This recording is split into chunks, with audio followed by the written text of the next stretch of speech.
Miss Jorgie, how are you? Hi, I'm Jorgie Porter. And I'm Keith Jack. We are so excited to be in Fame. Very excited. I can't wait to meet Iris. This is a great atmosphere. I love this. Everyone's like happy, the sun's out, everyone's great. Brilliant. So exciting. So Fame opens on Friday at the Palace in Manchester. Yes. It does, yeah. And you two are playing the lead characters. There's not really a lead, there's loads of lead Loads characters. of leads, There's sorry. loads. This is very much an ensemble show, which Okay, is quite cool. nice. So it's a little bit different. Brilliant. Could you tell me a little bit about Fame and like a little bit about the story if people are not sure about it? Yeah. So Fame is like an 80s style life of young adults, teenagers really, growing up through going to a performing arts school, wanting to be in a performing arts school first of all, doing an audition and like getting through the process of actually wanting to just reach their goals in life of being a performing artist in whatever sort of artistry they do, basically. Brilliant. Yeah. And this show kind of shows what life is like as they go through kind of college, and their ups and downs, the people they meet along the way, how that affects their life. And obviously it's based on the TV show and the movie. Yeah. Fantastic. So can you tell me a little bit about your characters? Like what your characters? Yeah, I play a character called Nick Piazza, and he is an actor who kind of got a little bit of fame when he was younger, doing a commercial, and he wants to go to PA to become a serious actor, to not just be known for doing like a TV commercial that made him kind of famous, to be known for being a real actor, for doing Shakespeare and looking at Stanislavski and all that kind of proper acting. And so he spends a lot of the time very much self-focused on that, very much focused, but he meets a girl along the way who they have... do they fall in love? Do they not? You'll have to come and see it to find out. But there's a lot of kind of to and fro between them. But that's kind of his character through the show. Fantastic. And what about yours, Georgia? And Iris Kelly is a stushy up herself ballerina who is sort of she's like got a facade because she's not actually rate herself as much as she thinks. She is actually quite poor, and she's just so scared of not making friends in a new sort of college.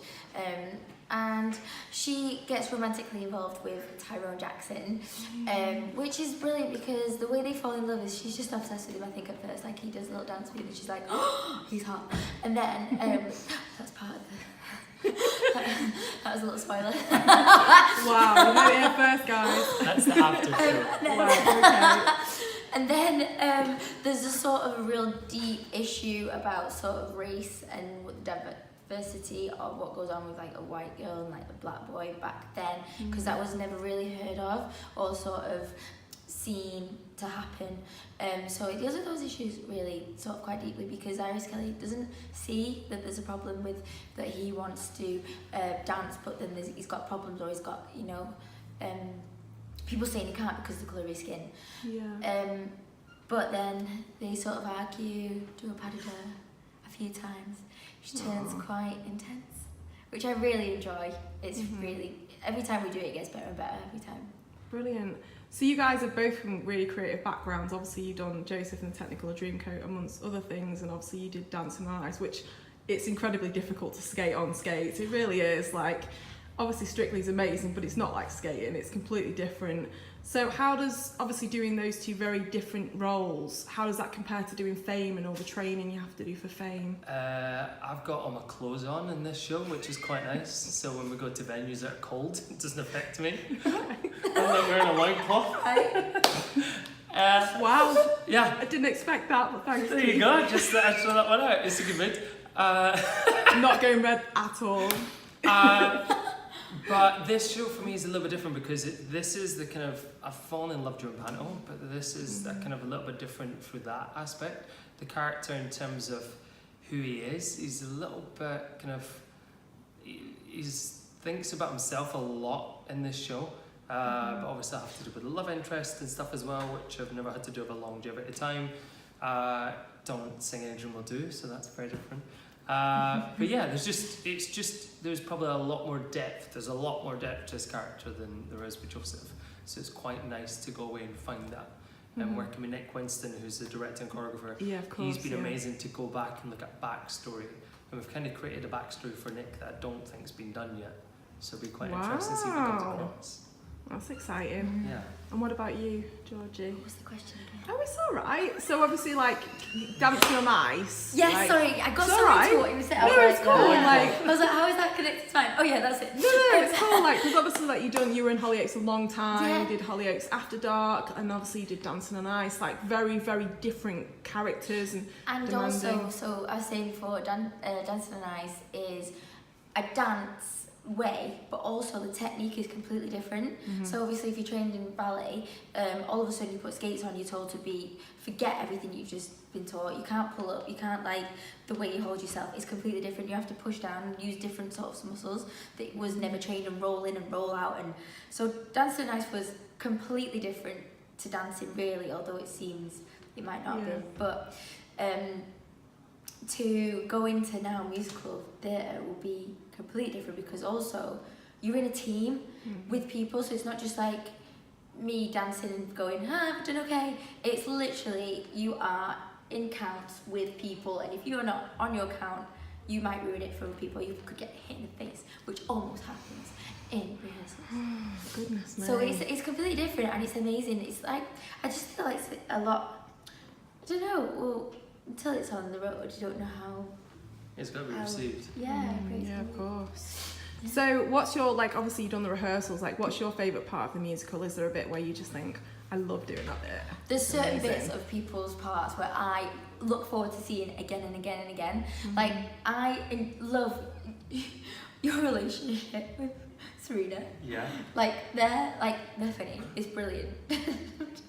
I've got, like, my bits as well. I love, like, my pas de deux with Tyrone. I love that. I love getting to do it. Afterwards, I'm like, oh, it's over. But Amisha, Paris, Jesus. Yeah. She sings in that song, and it's Oh, literally really? make you believe in God.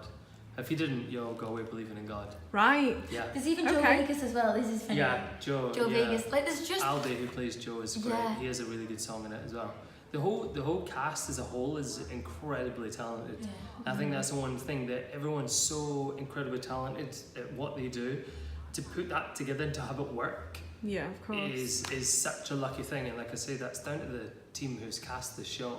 Like already in 4 weeks, I was saying we've run it 3 times. Wow. And all 3 times, all of us have been in tears at the end of the show.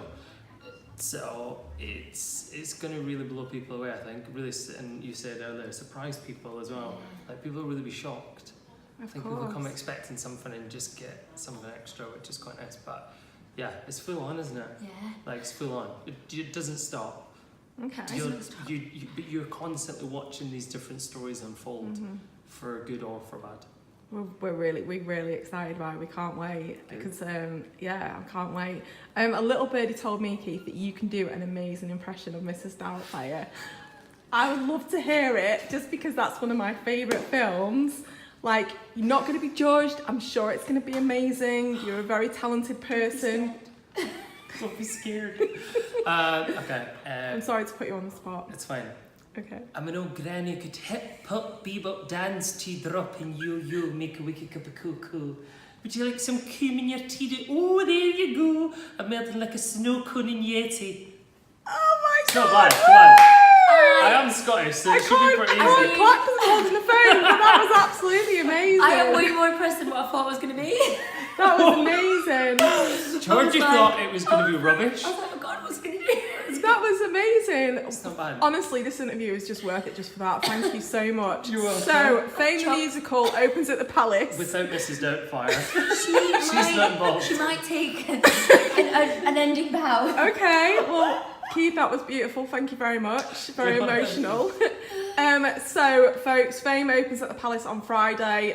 They're in the Palace in Manchester for just over a week, and we're so excited to watch it. So thank you, Keith and Georgie, for your beautiful interview and that amazing impression. No Thank you so much.